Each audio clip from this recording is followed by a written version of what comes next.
So this is called Judd's studio door. For some reason, at one of his studios in the town of Marfa, Texas, after installing several of his earliest sculptures, Donald Judd sealed the door off with bricks and built a new door, slightly smaller than the old one, several feet to the right.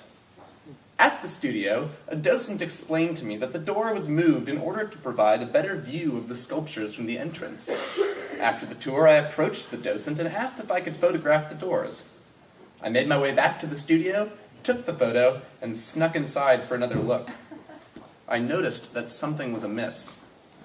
She had explained that Judd determined the ideal placement of the sculptures, only later to discover that the original door displayed them too isometrically, that you noticed the edges too much. However, as I paced around the studio, I found a vantage point from which the arrangement of the room was conspicuously imperfect. In the far back corner, near Judd's desk, I had discovered an ugly view. Judd was a man of many talents, but none so dazzling as his knack for arranging rooms, especially his studios. Why then, in this studio, the only one where he performed such a bizarre renovation for the sake of the work, should there have been even a single ugly point? I asked the docent about it, and she told me to meet her at Dairy Queen just before it closed at midnight.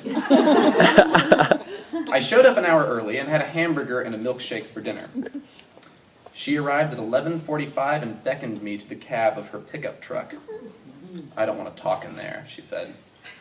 We rolled up all the windows and she put on some music. "You want to know the real reason Judd closed that door off?" I nodded. "There was a thing in the door. You've never seen anything like it. If you started to walk in from a certain angle and then looked down at the threshold, you'd see a little ball of light. And if you looked at it for a second, you'd suddenly be able to see all of existence at every point in time, from every possible perspective, with every possible variation and every possible outcome in a single view. Have you read much Borges? He has a story that... the Aleph." I was instantly willing to believe her. "So why did he cover it up?"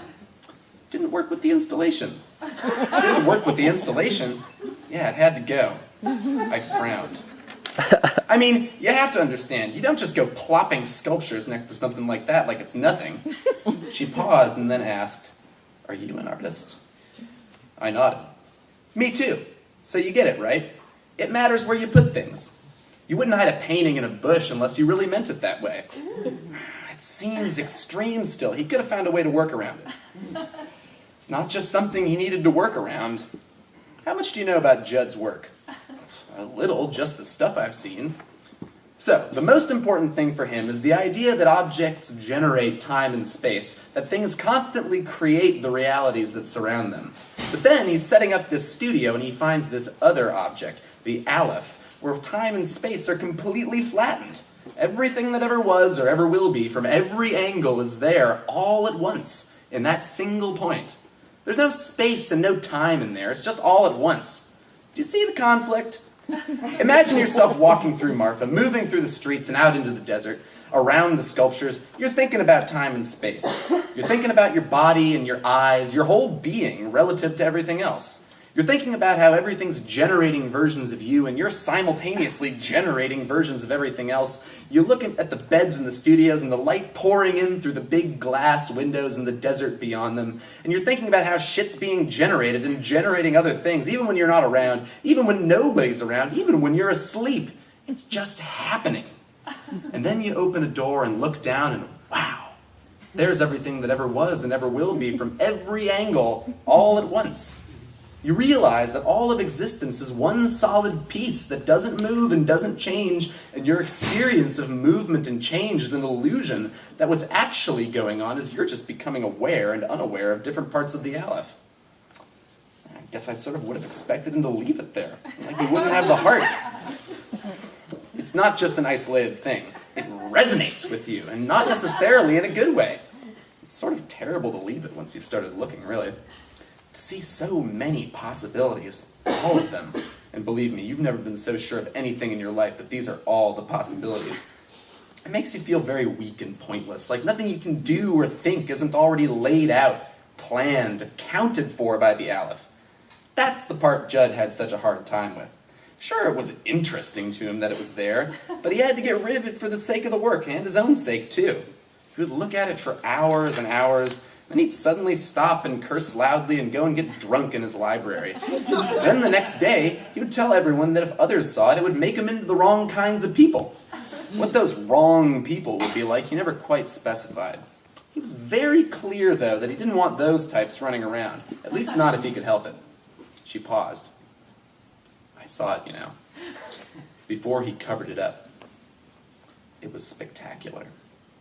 It felt like I was looking down onto the earth from a spaceship, but more extreme.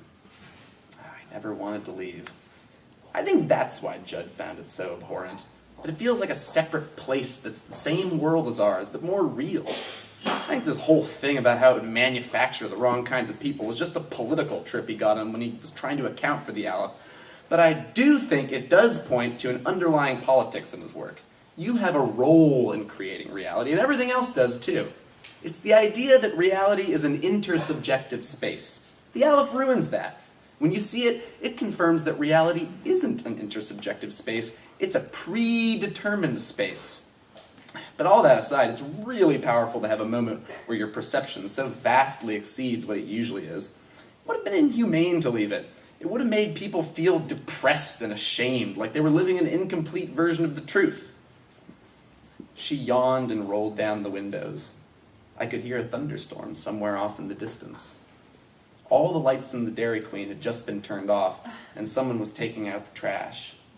A hot gust of wind with lots of dust in it blew through the truck and stung my eyes. Then, for some reason, I leaned in to kiss her, and she pulled back and shoved me and asked me just what the hell I thought I was doing. I'm sorry, I said. I should probably go. She glared at me and agreed and started the engine of her truck. I thanked her for her time and apologized again.